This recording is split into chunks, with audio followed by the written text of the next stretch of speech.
महाभारत युद्ध के बाद जब युधिष्ठिर ने अश्वमेध यज्ञ करने के बाद यज्ञ का घोड़ा भ्रमण के लिए छोड़ा, तब चंपकपुरी के राजा हंसध्वज और उनके बेटे सूरथ ने श्री कृष्ण के दर्शनों की लालसा से अश्वमेध के घोड़े को पकड़ लिया।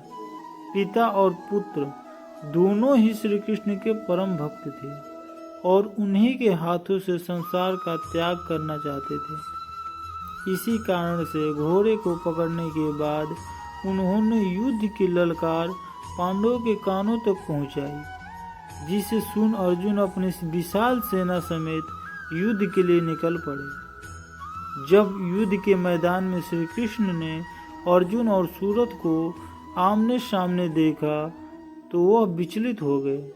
हालांकि यह एक भगवान का अपने भक्त की इच्छा पूर्ण करने का तरीका था। श्री कृष्ण को अर्जुन के साथ देख सूरथ अत्यंत भावुक हो गए। श्री कृष्ण ने भी अपने भक्त के हाव भाव और उनकी भक्ति पहचान ली है और अर्जुन को युद्ध से लेकर लौटने लगे।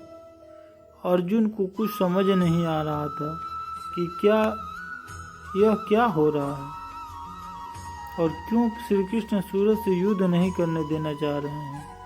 वहीं दूसरी ओर सूरथ ने जैसे ही श्री कृष्ण को लौटते देखा, वह समझ गए कि ऐसे तो उनका उद्धार श्री कृष्ण के हाथों संभव नहीं। लिहाजा उन्होंने अर्जुन को बहुत देर तक और बहुत दूर तक पीछा किया और अर्जुन को युद्ध के लिए ललकारा।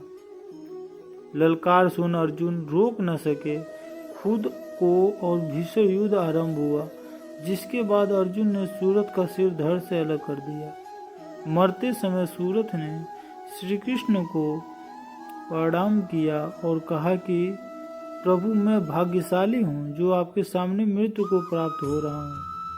श्री कृष्ण ने सूरथ को आशीर्वाद दिया और युद्ध भूमि में अपने भक्त का शीश काफी समय तक गोद में लेकर बैठे रहे।